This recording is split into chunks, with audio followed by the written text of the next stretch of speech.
خداوند یسوع المسیح کے زندہ اور جلالی نام میں آپ تمام بہنوں اور بھائیوں کی سلامتی ہو۔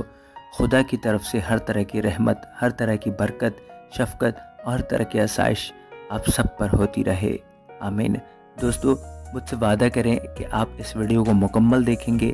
اور لائک اور شیئر لازمی کریں گے۔ بہت شکریہ۔ پھر ہم نے مڑ کر بسن کا راستہ لیا اور بسن کا بادشاہ اوج ادرئی میں اپنے سب آدمیوں کو لے کر ہمارے مقابلہ میں جنگ کرنے کو آیا۔ خداوند نے مجھ سے کہا، اس سے مت ڈر، کیونکہ میں نے اس کو اور اس کے سب آدمیوں اور ملک کو تیرے قبضہ میں کر دیا ہے۔ جیسا تو نے اموریوں کے بادشاہ سیہون سے جو حسبون میں رہتا تھا کیا، ویسا ہی تو اس سے بھی کرے گا۔ چنانچہ خداوند ہمارے خدا نے بسن کے بادشاہ اوج کو بھی اس کے سب آدمیوں سمیت ہمارے قابو میں کر دیا، اور ہم نے ان کو یہاں تک مارا کہ ان میں کوئی باقی نہ رہا۔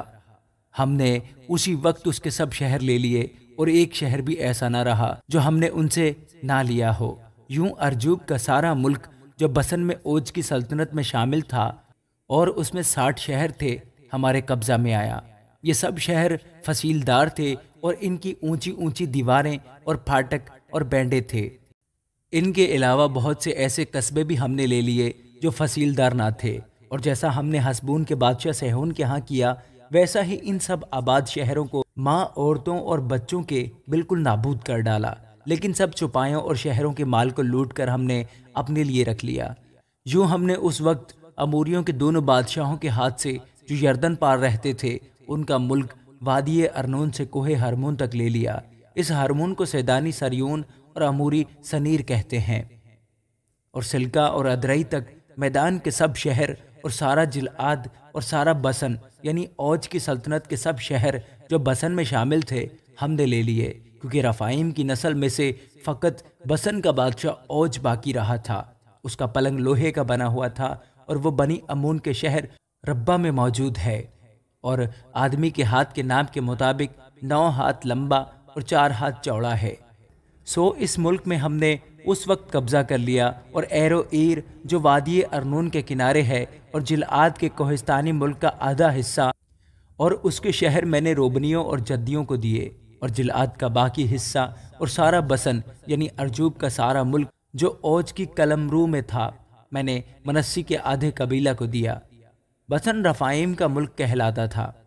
اور منسی کے بیٹے یائر نے جسوریوں اور ماکاتیوں کی سرحد تک ارجوب کے سارے ملک کو لے لیا،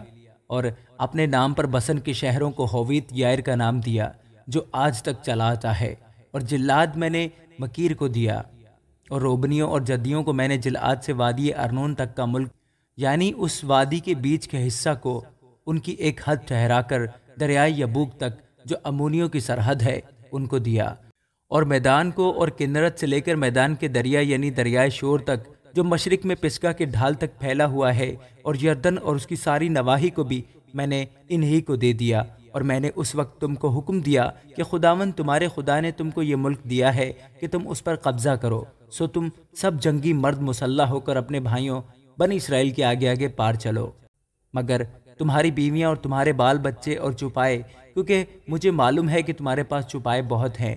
سو یہ سب تمہارے انہی شہروں میں رہ جائیں جو میں نے تم کو دیے ہیں، تاوفدی کے خداوند تمہارے بھائیوں کو چین نہ بخشے جیسے تم کو بخشا، اور وہ بھی اس ملک پر جو خداوند تمہارا خدا یردن کے اس پار تم کو دیتا ہے قبضہ نہ کر لیں۔ تب تم سب اپنی ملکیت میں جو میں نے تم کو دی ہے لوٹ کر آنے پاؤ گے۔ اور اسی موقع پر میں نے یشوا کو حکم دیا کہ جو کچھ خداوند تمہارے خدا نے ان 2 بادشاہوں سے کیا، وہ سب تو نے اپنی آنکھوں سے دیکھا۔ خداوند ایسا ہی اس پار ان سب سلطنتوں کا حال کرے گا جہاں تو جا رہا ہے۔ تم ان سے نہ ڈرنا، کیونکہ خداوند تمہارا خدا تمہاری طرف سے آپ جنگ کر رہا ہے۔ اس وقت میں نے خداوند سے عاجزی کے ساتھ درخواست کی کہ اے خداوند خدا، تو نے اپنے بندہ کو اپنی عظمت اور اپنا زوراور ہاتھ دکھانا شروع کیا ہے، کیونکہ آسمان میں یا زمین پر ایسا کون معبود ہے جو تیرے سے کام یا کرامات کر سکے۔ سو میں تیری منت کرتا ہوں کہ مجھے پار جانے دے، کہ میں بھی اس اچھے ملک کو جو یردن کے پار ہے، اور اس خوشنما پہاڑ اور لبنان کو دیکھوں۔ لیکن خداوند تمہارے سبب سے مجھ سے ناراض تھا، اور اس نے میری نہ سنی، بلکہ خداوند نے مجھ سے کہا کہ بس کر، اس مضمون پر مجھ سے پھر کبھی کچھ نہ کہنا۔ تو کوہ پسگا کی چوٹی پر چڑھ جا اور مغرب اور شمال اور جنوب اور مشرق کی طرف نظر دوڑا کر اسے اپنی آنکھوں سے دیکھ لے، کیونکہ تو اس یردن کے پار نہیں جانے پائے گا۔ پر یشوع کو وصیت کر اور اس کی حوصلہ افزائی کر کے اسے مضبوط کر،